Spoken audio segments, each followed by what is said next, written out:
Well, I'm finally back in the shop after all that traveling. Colorado, Moab, Sand Hollow, visited Holly, helped her with the Onyx build, did some wheeling. Finally, back here in the shop, I gotta start catching up on my own projects. As you can tell, the shop has an entire new feel to it. We painted the floors right when I got back, one corner at a time. This was a DIY project, but it looks really, really good. Cleaned the area, prepped it, etched it, really focused on the prep without sanding it, just it would make way too much of a mess. But we put an initial coat on, then like 2 wet layers, then some flakes, then a top coat, a little more flakes, another layer of top coat. For this big of a shop, it costs a lot, but doing it ourselves turned out really, really nice. Projects. Hopefully you guys remember this Cherokee that we got. We busted the trans cooler line, so we had to change it over to AN fittings, and one of them's leaking. Just has a slow leak, so we're gonna change that out, and then start thinking about what we're gonna do to it. It really needs tires. I was looking at the date code on these, and these are, let's find it, where is it? I should have just looked instead of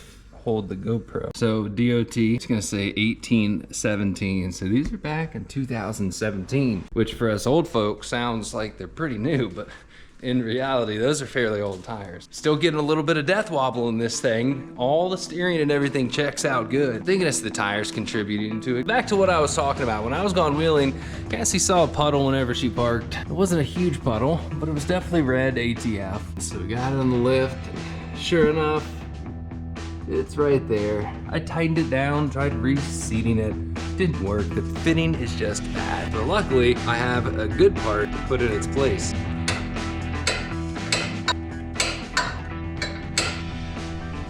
Gotta make sure my feet are ready with my adjustable floor fan. You know what? The fluid doesn't even look that bad. It's like we almost did a semi-flush on it. Let that do its thing. It's been like 5 minutes and still dripping, just really slowly back there. Need to measure and see if we could possibly put a front truss on the race Jeep. Not for strength, more so just to use it as a bump pad. Distribute the bump, not only on the housing. I don't know, I think it would just clean it up too. Old JK is waiting. This thing needs a new power steering system, pretty bad. Pump, reservoir, cooler. The Hemi pump just couldn't keep up. Cassie's Jeep's been doing fantastic. It could definitely use hydro assist as well. Race Jeep, we just actually took it out recently to do some filming with it. High-speed stuff, and it's been doing fantastic too. We'll play in a minute, okay?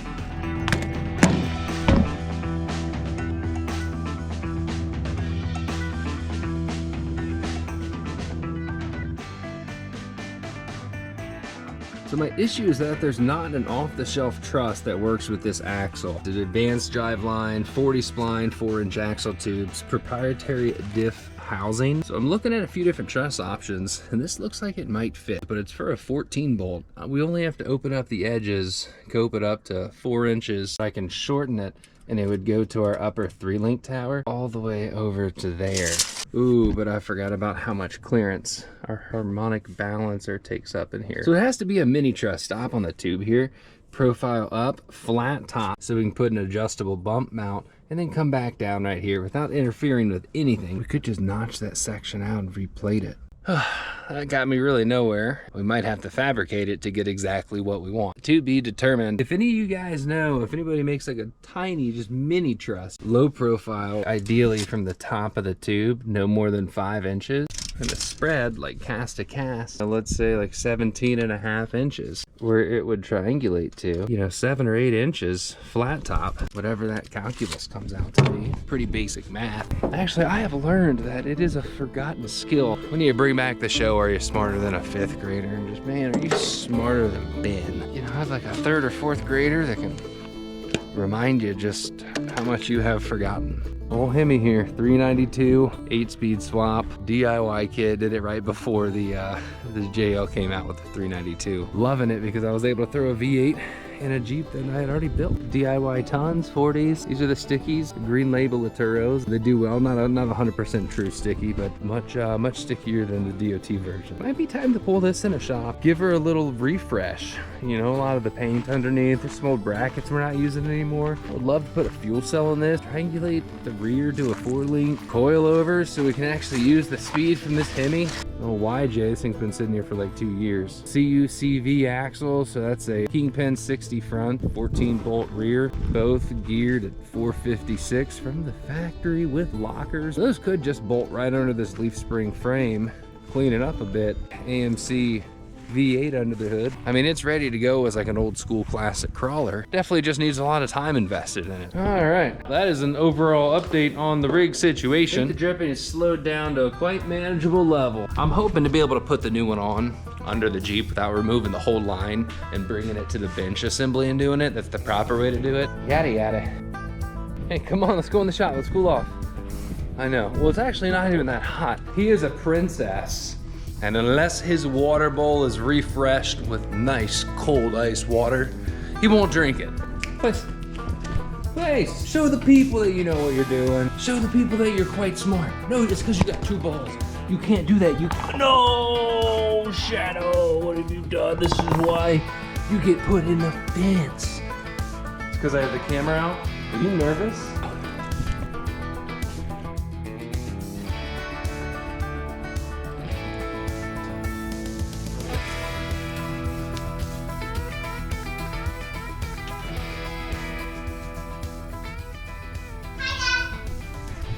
Hey!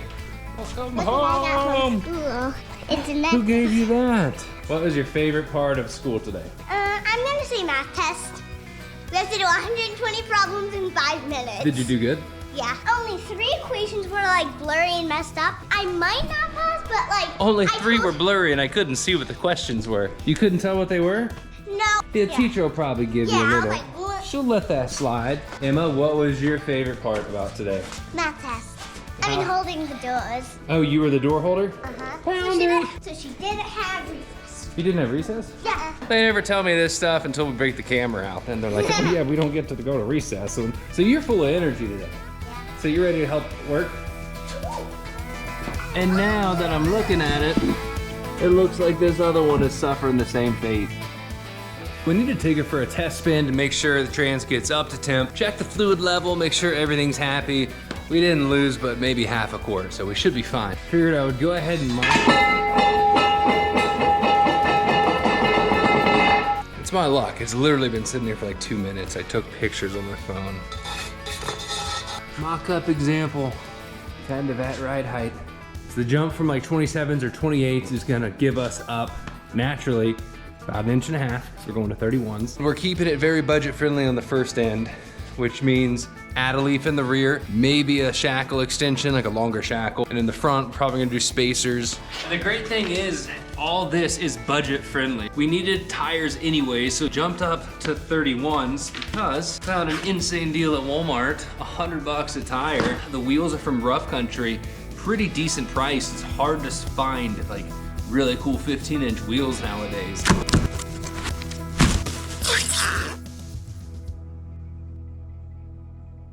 Perfect for a Cherokee, 31s, staying with the 15-inch wheel. These are the new Rough Country 82 series. A lot of the companies are moving up to 17s. So Rough Country coming out with a new 15-inch wheel. Looks mean, it's a fake beadlock, but $130 free shipping per wheel. Not bad at all. For now, I think 31s are going to be perfect just so we can start getting out there and exploring a little bit with the Cherokee without doing a ton of upgrades. I cannot mount them up here, so we're gonna head into town. Stop at Offroad Addiction Jeep shop here in Oklahoma City that puts out some fantastic work. I've never been there, so this might be a good excuse to swing by and get these tires mounted up.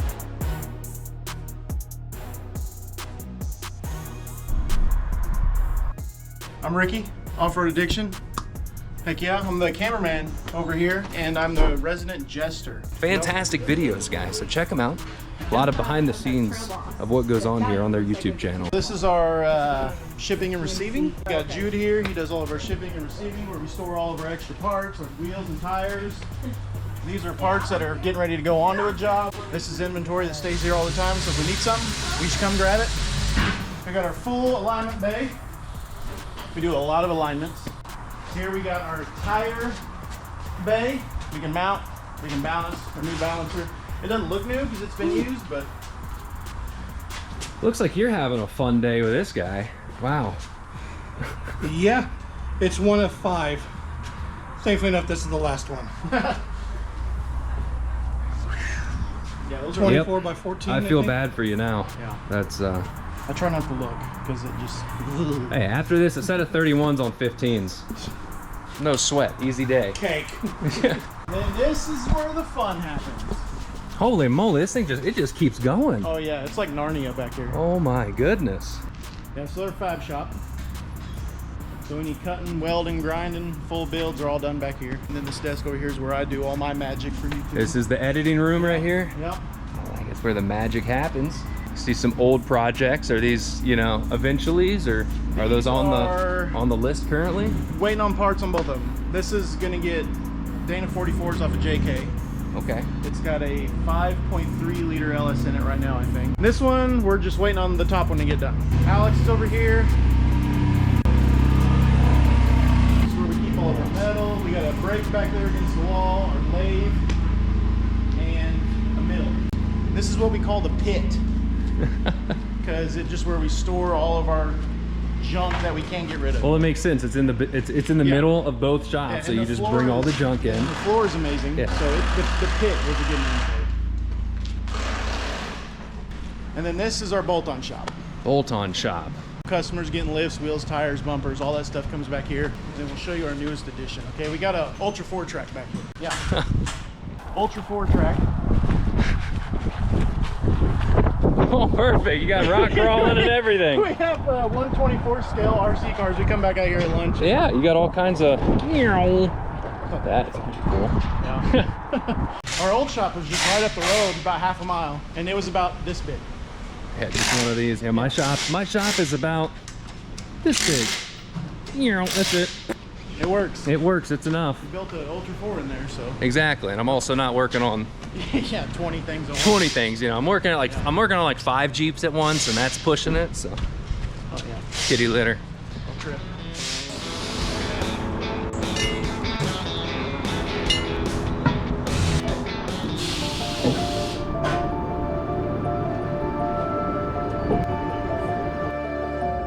It's go time. Time to mount up these tires and wheels.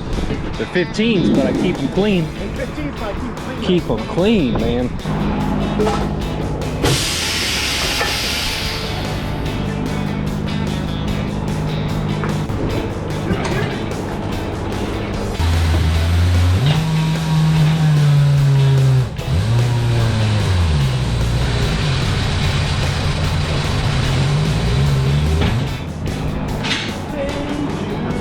Oh, dude, this is time.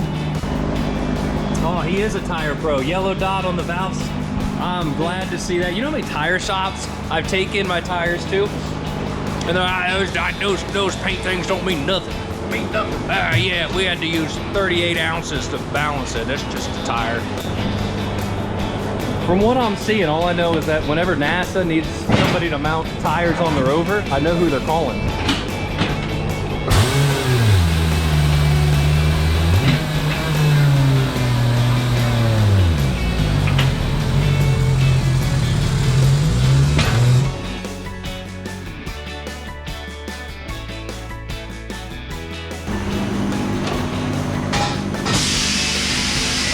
Oh my goodness. You don't even have to lift it. We're getting fancier and fancier. Dude. Like, Just when I think I've seen it all, pull out another contraption.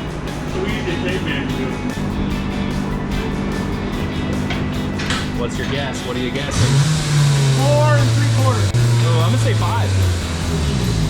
Okay, price is right. 4 3/4 seems pretty good. I'm He's going price not gonna is lie, right. I'd probably say 4 3/4 as well. Oh, even better.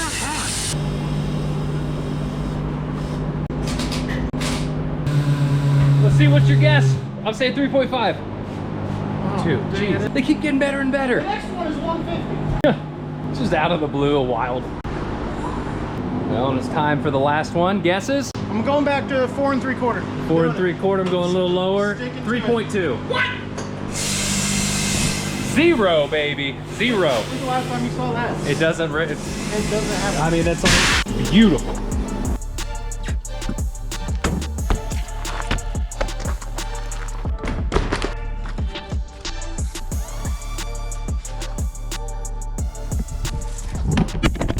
I guess it's time to find out how much these 31s are gonna rub on a completely stock, worn out Jeep Cherokee suspension.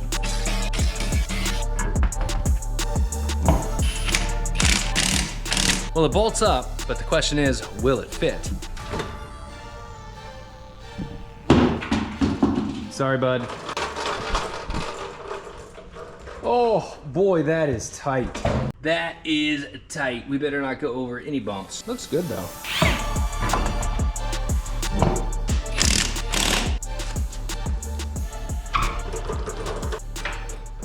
I've always been curious if this would roll. Oh wow. It rolls with the Badlands jack. Wow. The Jeep would roll away on you. This jack rolls way super smooth. All right, that's enough. Man, we might need some wheel chocks.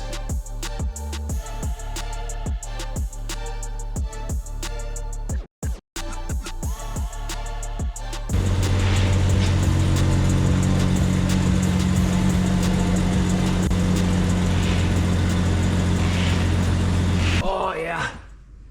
So we are already into the fender right there. And we are into the front bumper as well down there. And that's without any articulation or flex whatsoever. We have to move it like right back up and go ahead and put that spacer lift in. We are here at Crossbar Off-Road Park with Jeremy Duper. We made the trip down here. Today is the first day of Ultra 4 Nationals down here in Oklahoma. And unfortunately, qualifying has already taken place, but we're gonna hang out here for a few hours. He can't come back tomorrow. Tomorrow's the first day, heading down to the 24 Unlimited LJ Adventure down in the hill country of Texas. So he's going to start that tomorrow. I'm gonna come back here probably in the morning, get here at 8, and then watch the 4500, 4600, and then later in the afternoon, watch the 4400 race. Welcome, race fans. Get your race gas. Kitty cat, what's up?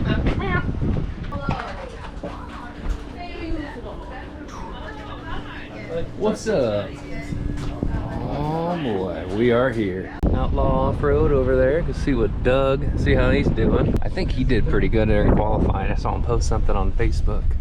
It's wild to see this place during an event like this, because normally you come out here and there's just nobody out on the short course.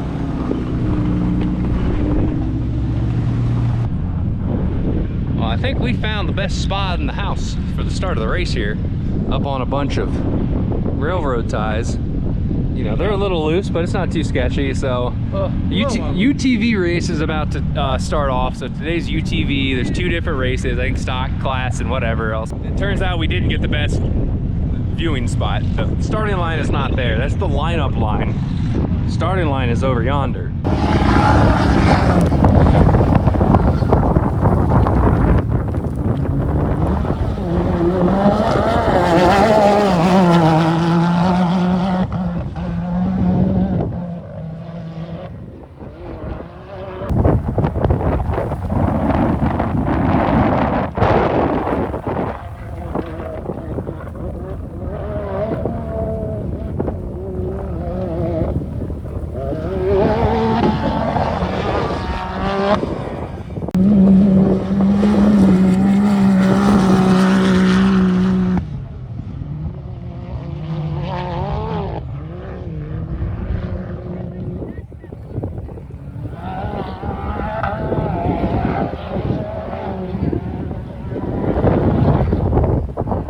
Here's the deal. So what I was trying to give you at King of the Hammers, I saw you dude, the entire week. I mean, I saw you at King of the Hammers for that was 5 minutes at the rugged booth. Rugged booth. Yeah, we're trying to get all the channels loaded, and I'm like, oh, I'll swing by later. And so for all of you who think that it's like total sponsor, like this is the real deal here. What this guy was doing, man, crazy. Good for you, bud. I appreciate it. Because to get there and to toe the line is a big deal, man. Oh, dude, it's a ton. It was a ton of work, but we made it out there. And so now, what we have got you situated with, and what I was trying to do for months, you have the Warren 10SC on, right? So that way you have this quality winch that goes on the front there with the Ultra Hook, right?